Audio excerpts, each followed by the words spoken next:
মধ্যরাত, হাতকড়া পরিয়ে পিবিআইয়ের কর্মকর্তারা একজন আসামিকে নিয়ে রওনা হয়েছেন। ঢাকার বেড়িবাঁধের রাস্তা ধরে বুড়িগঙ্গা পার হয়ে তদন্তকারীরা থামলেন বিস্তীর্ণ এক বালুমহাল এলাকায়, যেখানে একরের পর একর জমিতে ফেলা হয়েছে বালু।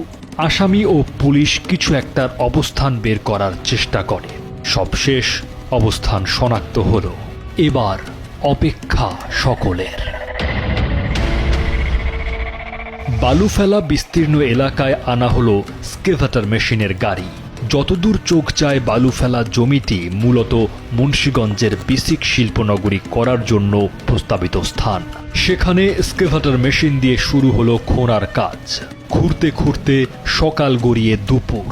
পিবিআইয়ের তদন্ত দলের সাথে মাটি খোঁড়ায় সঙ্গী স্থানীয় দু একজন এবং সেই আসামি। হঠাৎ শুরু হয় তুমুল বৃষ্টি, কিন্তু সব সমস্যা ছাপিয়ে দমেনি তদন্তকারীরা। বৃষ্টি শেষে আবার শুরু হয় খোঁড়ার কাজ। দুপুর গড়িয়ে বিকেল, বিকেল গড়িয়ে সন্ধ্যা, তারপর রাত। একসাথে দুটি এক্সকেভেটর দিয়ে চলে খোঁড়ার কাজ। এরই মধ্যে কখন মধ্যরাত হয়ে গেছে টের পাননি তদন্তকারীরা। নাওয়া খাওয়া ভুলে চলছে বালু ও মাটি খোঁড়া। হঠাৎ স্কেভেটর মেশিনে উঠে এলো কাপড় সদৃশ কিছু। কাছে এনে দেখা গেল সেটা ফেলে দেয়া কাপড় নয়, কাপড়ের ভেতরে আছে মানুষের দেহের মতো কিছু একটা। সন্দেহ প্রবল হলো, তাহলে কি যা খোঁজার জন্য এত আয়োজন সেটা পাওয়া গেল? পিবিআইয়ের তদন্তকারীদের অপেক্ষা আর ধরে না। মেশিন থেকে নামানো হয় দেহটি। পানি দিয়ে একটু পরিষ্কার করে দেখা যায় সত্যি সত্যি এটা মানুষের দেহ। যে আসামিকে দিয়ে এই জায়গাটি শনাক্ত করা হয় সেই আসামির বিবরণ মতে তদন্তকারীরা জানতে পারেন এটাই সেই নিখোঁজ অনুপ বাউলের মরদেহ। আমরা এতক্ষণ যে পুলিশের অভিযান দেখেছি, সেই অভিযানের প্রধান তদন্তকারী কর্মকর্তা ছিলেন উপপরিদর্শক সালে ইমরান। তার মুখ থেকেই শোনা যাক অনুপ বাউলের মরদেহ খুঁজে পাওয়ার পেছনের কাহিনী। নয়নকে আমরা টার্গেট করতে গিয়ে নয়নের আশেপাশে সারাউন্ডিংস কারা কারা বন্ধু বান্ধব জড়িত আছে এই বিষয়গুলো আমরা কাজ শুরু করি। তো এক পর্যায়ে কাজ করতে গিয়ে আমরা জানতে পারি যে ওই দিন একটা ঘটনা ঘটছে 4-5 জন বন্ধু মিলে। কি ঘটনা ঘটছে? রিপন আছে, রিপনের গ্যারেজ থেকে তারা একটা ড্রাম নিয়ে গেছে ওই ভেকু যেখানে থাকে ওই সিরাজদি খান সেখানে, ওই বিসি ক্ষুদ্র পৌরসভায়। দেখেন এই যে ড্রামটা নিয়ে গেল তাও 4 জন লোক। তাহলে 4 জন লোক কারা কারা, এদের আমরা খুঁজে বের করতে হবে। তো আমরা এইগুলোকে খুঁজে বের করার জন্য আমরা ওখানে সিভিলে ছদ্মবেশে কয়েকদিন অবস্থান করি। আমরা এই ড্রামটা নেওয়ার জন্য নয়ন, তারপর হচ্ছে এই রিপন, আর নয়নের ফুফাতো ভাই হচ্ছে গিয়ে দিলীপ, আর এই আরেকটা অটো যে এই চালায় ভেকু চালায় সে হচ্ছে পীযূষ। এই 4 জন লোক তারা ড্রামটাকে সাথে বহন করে নিয়ে গেছে। এই যে গ্রিসটা নিয়ে গেলো কার অটোতে করে, সেই অটোওয়ালাকে আমরা খুঁজে বের করি। খুঁজে বের করার পরে যখন আমরা জানলাম যে তারা এই অটোটাকে গ্রিস নিয়ে গেলো, তা আমরা প্রাথমিকভাবে ছদ্মবেশে ধারণ করে তথ্যগুলো নিয়ে আমরা আমাদের কাছে রেখে দিই। পাশাপাশি আমরা আরও কিছু গোয়েন্দা তথ্য সংগ্রহ করি। সেটা হচ্ছে ওই ড্রামটা রেখে এসে যখন নয়ন কার সাথে কথা বললো, এরকম আমরা একটা প্রত্যক্ষদর্শী পাইলাম। তার নাম হচ্ছে পিঙ্কু।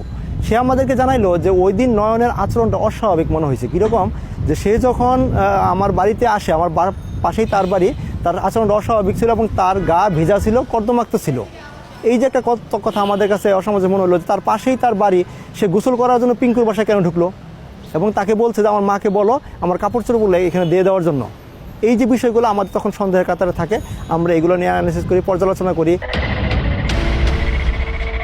তদন্তকারীদের কাছে সবচেয়ে আশ্চর্য লেগেছে অনুপকে হত্যার পর লাশ পুঁতে রেখে এসে অনুপের স্বজনদের সাথে সেও খোঁজাখুঁজিতে অংশ নেয়।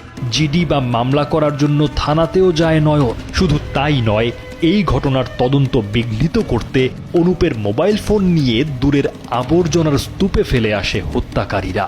ওরা তো ভিকটিমকে মেরে ফেলছে সকাল 10টা, 10:30টার মধ্যে।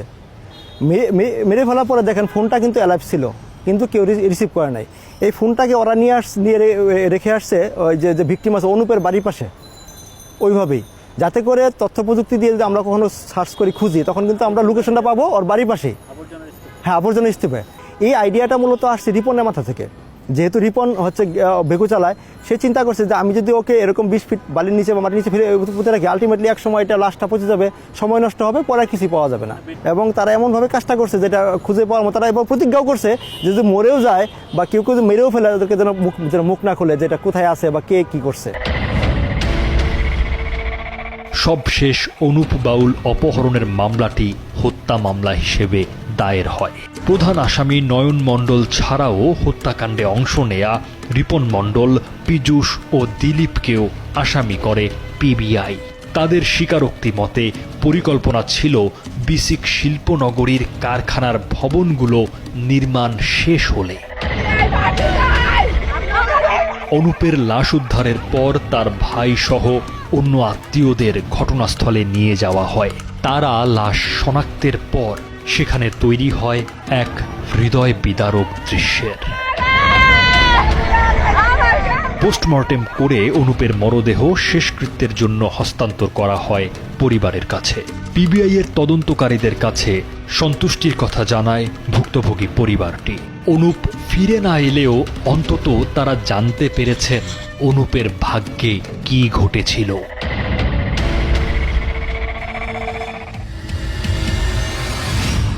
দর্শক, রহস্যের কোনোভাবে যেন শেষ হচ্ছে না। আমরা আসল রহস্য আবারও জানতে চাই।